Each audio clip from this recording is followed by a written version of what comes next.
Përshëndetje shenja demit, kjo është panorama e interpretimit javor.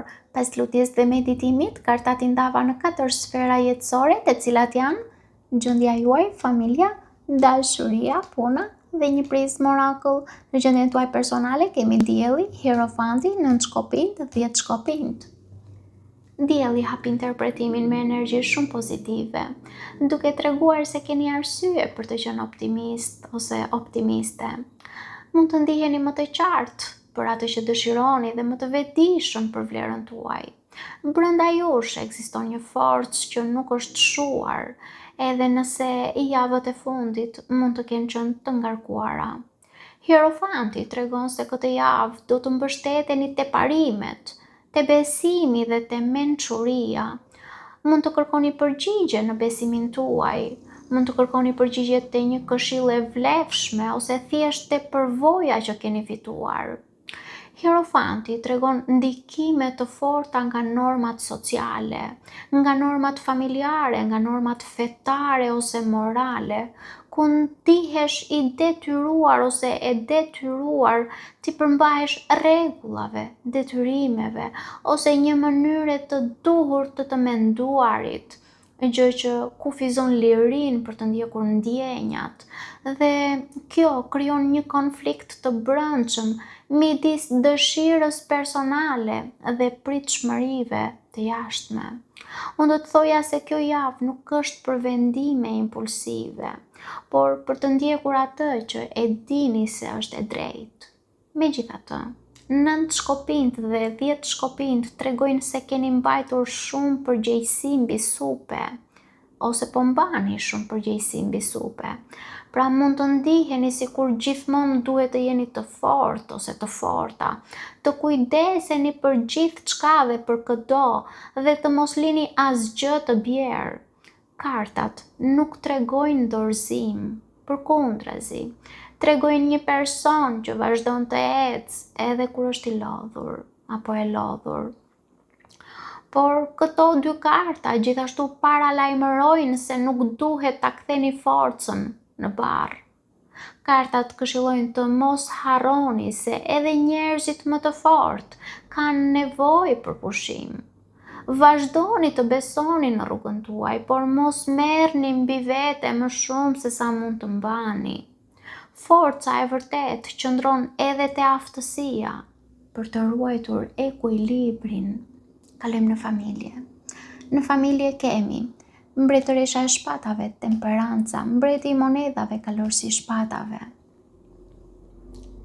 Në familje shfaqet një energji shumë e pjekur.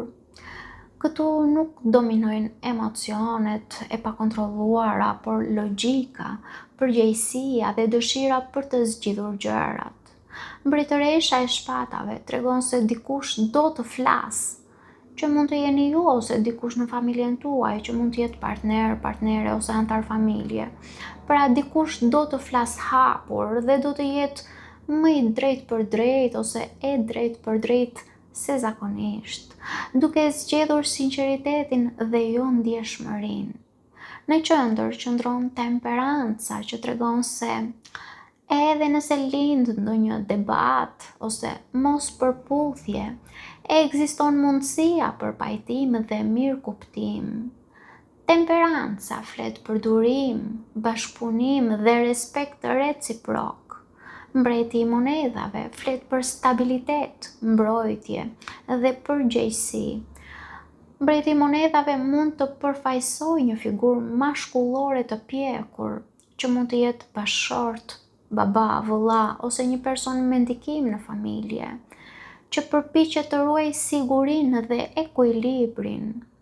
Nëse për disa nga ju nuk përfaqëson një person konkret, atëherë mbreti i monedhave tregon se atmosfera familjare priret, të mbështillet nga maturia dhe dëshira për të zgjidhur problemet me qetësi.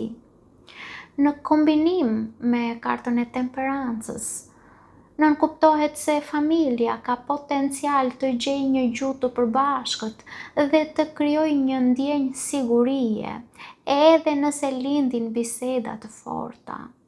Në fund, kalorësi i shpatave tregon se mund të ndodhë një bisedë e rëndësishme, një lajm ose një sqarim që vjen papritur, vrullshëm. Nuk është domosdoshmërisht negativ, por kërkon kujdes me tonin e komunikimit. Pra, mesazhi është se themelet janë të forta në familje, prandaj një debat apo një sqarim nuk ka përse të prish harmoninë, përkundrazi, mund ta forcojë atë. Kartat këshillojnë të mos evitoni bisedat që duhen bërë, por t'i zhvilloni me qetësi. Fjalët e zgjedhura me mençuri mund të forcojnë lidhjet familjare më shumë se sa heshtja. Kalojmë në dashuri. Në dashuri kemi 9 monedhat, 8 monedhat, mbreti i shpatave, 7 monedhat. Në dashuri, 9 monedhat tregon se para së gjithash po mësoni të ndiheni mirë me veten. Kjo është një energji shumë e shëndetshme, sepse duket se dashuria nuk po lind nga mungesa, por nga vetë vlerësimi. Nëse ju jeni në një marrëdhënie, 9 monedhat tregon se secili ka nevojë të ruaj personalitetin e vet. Nëse jeni beqar, 9 monedhat tregon se nuk do të pranoni më lidhje që nuk përmbushin standardet tuaja. 8 monedhat tregon se dashuria nuk do të ecë vetëm me ndjenja.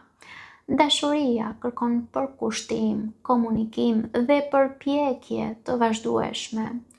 Një marrëdhënie mund të përmirësohet nëse të dyja palët investojnë njësoj. Mbreti i shpatave sill qartësi. Mund të zhvillohet një bisedë serioze, ose për disa nga ju dikush mund të tregojë ndjenjat në mënyrë më të matur dhe jo romantike, ose mund të jeni ju vetë kundrejt dikujt, pra anasjelltas. Kjo nuk do të thotë mungesë dashurie, përkundrazi tregon pjekuri me mbretin e shpatave dhe dëshirë për të ndërtuar mbi baza të forta. Në fund, 7 monedhat tregon se rezultatet nuk do të jenë të menjëhershme. Mund të prisni një përgjigje disa nga ju. Disa nga ju mund të prisni një hap ose një zhvillim që kërkon kohë. Kartat nuk tregojnë bllokim, por rritje graduale. Kartat këshillojnë të mos e matni dashurinë me shpejtësinë e ngjarjeve. Ajo që ndërtohet me durim dhe përkushtim ka më shumë gjasa të zgjas dhe të jap fryte në kohën e duhur. Kalojmë tek puna. Në punë kemi 4 monedhat, njeriu i varur, 3 shkopinjt, faqja e shkopinjve. Në punë duket se po kaloni një fazë ku dëshironi siguri, por njëkohësisht ndjeni se diçka duhet të ndryshojë. 4 monedhat tregon kujdes me financat dhe dëshirë për të mbrojtur atë që keni arritur. Nuk është koha për rreziqe të pamenduara. Njeriu i varur tregon një ndalesë të përkohshme. Mund të ketë vonesa, pritje ose ndjesinë se gjërat nuk po ecin me ritmin që dëshironi. Megjithatë, kjo kartë nuk është negative. Ajo ju kërkon të shikoni situatën nga një kënd vështrim tjetër, por mbi të gjitha të mos nxitoni. Më pas shfaqen 3 shkopinjt që tregojnë zgjerim, horizonte të reja dhe shenja se përpjekjet do të japin rezultat. Faqja e shkopinjve mbyll interpretimin me optimizëm. Mund të merrni një lajm, një ide të re, një ofertë ose një mundësi që mund t'ju rikthejë sërish entuziazmin. Kartat këshillojnë të mos e humbni motivimin nëse gjërat ecin më ngadalë se sa prisni, sepse çdo vonesë duket se po ju përgatit për një mundësi më të mirë. Në prizmë Oracle kemi kartën Forca. Kjo kartë ju kujton se forca juaj nuk matet me se sa shumë luftoni, por me mënyrën se si ruani qetësinë, besimin dhe dinjitetin përballë sfidave.